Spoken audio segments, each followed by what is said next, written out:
Pero hoy es jueves del doctor Jorge Castañeda, profesor de la Universidad de Nueva York, ex secretario de Relaciones Exteriores. Jorge, ¿cómo estás? Buenas tardes.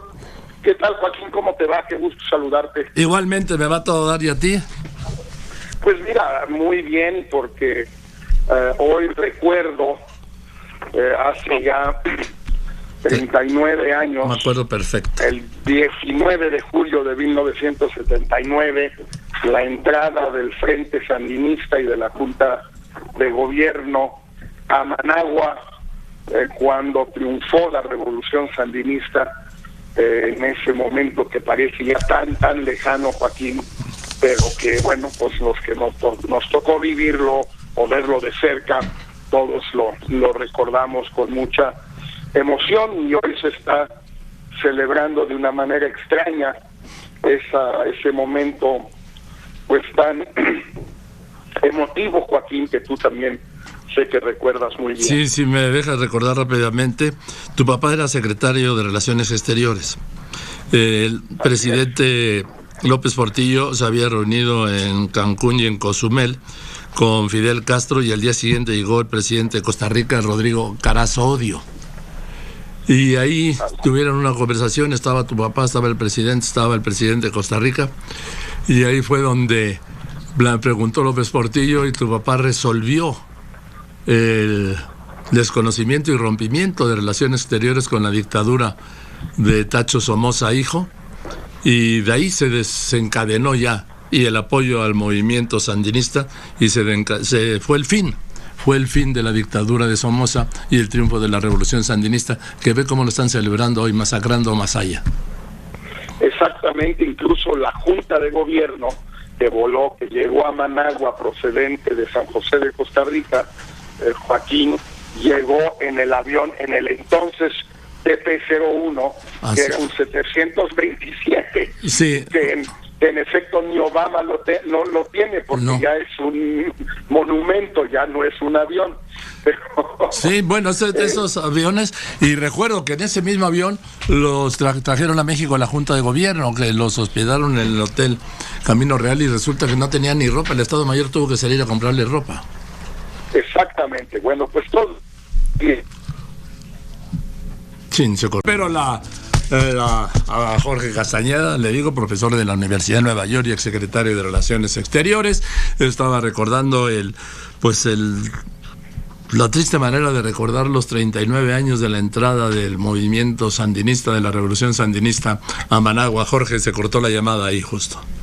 Pues sí, Joaquín, es un triste recuerdo, porque hoy lo que estamos viendo es el régimen del mismo Daniel Ortega, que muy rápidamente se convirtió en el coordinador de la Junta de Gobierno y el primus inter pares de los 9 comandantes sandinistas, y que hoy sigue siendo presidente, aunque durante muchos años lo dejó de ser, y ha llevado a cabo una represión sangrienta estos últimos meses, con más de 300 muertos en Managua, pero también en Masaya, el pueblo heroico que más sufrió la represión de Somoza en aquellos años de 78 y 79. Incluso iban a tirar los cadáveres de los estudiantes reprimidos, asesinados, al cráter del volcán de Masaya, y ahí podía uno verlos. Me tocó verlos una vez que acompañé a mi padre justamente en esos meses. Donde incluso hoy en México, en la Ciudad de México, un grupo muy valiente y muy audaz de manifestantes nicaragüenses y mexicanos, pues tomaron simbólicamente la embajada de Nicaragua, la embajada de Daniel Ortega en la Ciudad de México. El mundo empieza a reaccionar ante esta represión tan desalmada. Joaquín, conviene recordar 300 muertos, bueno... 350 muertos y 2,000 heridos. En un país de 5 o 6 millones de habitantes, Joaquín, hay que multiplicarlo por 20 para tener una idea de lo que significaría en México una represión de esa magnitud. El mundo empieza a reaccionar. En la OEA el día de antier se aprobó una resolución de denuncia, de condena de la violencia. El secretario general de la ONU también se ha manifestado así. México, desde luego, ha sido muy claro en esta materia, como lo ha sido también en el caso de Venezuela.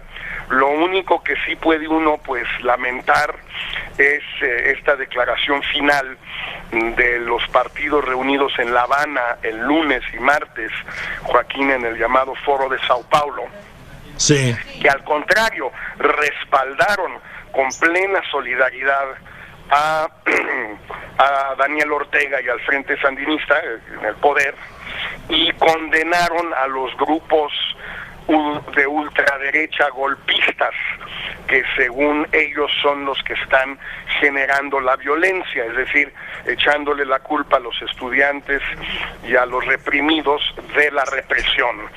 Y bueno, desde luego, pues no se puede evitar decir que entre los partidos que forman parte del Foro de Sao Paulo está Morena, cuya presidenta estuvo en La Habana y en principio firmó esta declaración final del Foro de Sao Paulo. Oye, al mismo tiempo que Cuauhtémoc Cárdenas encabeza un grupo que condena la represión de Ortega. Exactamente, que es pues una posición mucho más congruente con lo que ha sido una postura tradicional de Cuauhtémoc Cárdenas. Y entonces ahí empezamos a ver pues un poco las dificultades, las contradicciones del partido Morena, de Andrés Manuel López Obrador, de los colaboradores que ha designado ya desde ahora, porque pues empiezan a tener que pronunciarse o mantenerse callados ante acontecimientos que no van a esperar los plazos mexicanos para producirse. En un mundo ideal, Andrés Manuel le podría pedir a Daniel Ortega que dejara de deprimir a la gente hasta el 1 de diciembre y que ya luego ven, pero eso no va a suceder.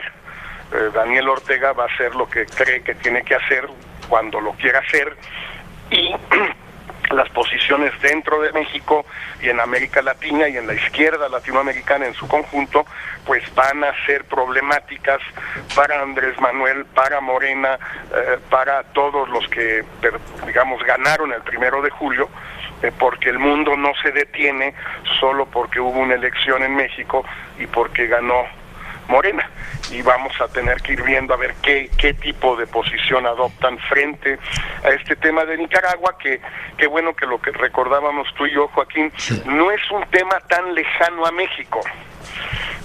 Si no es como, bueno, y la represión en Yemen o la represión en Siria, donde tú quieras, sí. Pues hombre, es cierto que son otros países, pero Nicaragua siempre ha estado muy cerca de México desde la época de Sandino, desde luego, y por supuesto en aquella época que recordábamos tú y yo hace un momento. Así es, y qué paradoja, ¿no? Que ahí ellos, ahí en el mismo barrio de Morimbodo, que fue tiroteado e incluso bombardeado por las fuerzas de Ortega antes de ayer, ahí tenían su santuario los sandinistas. Así es, en el barrio de Monimbó, y en la ciudad de Masaya y varias más. Y bueno, todo esto fue una lucha épica en aquel momento contra una de las dictaduras más corruptas, más sanguinarias de América Latina, una dinastía de 3 presidentes, primero Anastasio, luego Luis, luego Anastasio otra vez, y que finalmente cayó, pero pues ahora resulta, como dicen muchos de los manifestantes, Ortega, Somoza son la misma cosa. Sí. Pues algo de cierto hay de eso, porque también se ha vuelto una dinastía el gobierno de Daniel Ortega, entre él, su esposa y sus hijos. Así es, y además sabíamos que Tacho Somoza era un dictador porque era hijo de dictador y nieto de dictador. En el caso de Ortega, pues era un revolucionario, ¿no? ¿En qué momento? Pues sí. Pero eso es lo que sucede, y lo que ahora pues estamos viendo cómo se pueden polarizar las posiciones en torno a lo que está sucediendo en ese muy pequeño y muy pobre país, porque lo es uno de los 3 o 4 países más pobres de América Latina, pero también muy cercano a México en muchos sentidos, y donde lo que sucede ahí siempre repercute mucho más allá de las fronteras de Nicaragua. Ojalá el secretario general de la ONU tome cartas en el asunto, se habla mucho de que ya hay un acuerdo entre Estados Unidos y Ortega para que se vaya desde el año entrante y hay elecciones presidenciales anticipadas. Ojalá sea el caso, pero entre tanto, que dejen de matar gente. Así es, y es lo que no ha dejado de hacer. Ortega, al que yo califico de dictador, es un sátrapa. Dictador me parece que es... Y por cierto, nada más un apunte, pues el presidente del Congreso de Nicaragua está muerto. Ah, ¿sí? Eso. Eligieron un muerto del Congreso de Nicaragua. Eso lo retrata. Eso ni el Gabo lo hubiera podido. No, ni siquiera la realidad rebasa. Sí es. En fin, querido Jorge, te abrazo, muchas gracias. Un fuerte abrazo, Joaquín. El doctor Jorge Castañeda, profesor de la Universidad de Nueva York y exsecretario de Relaciones Exteriores, como todos los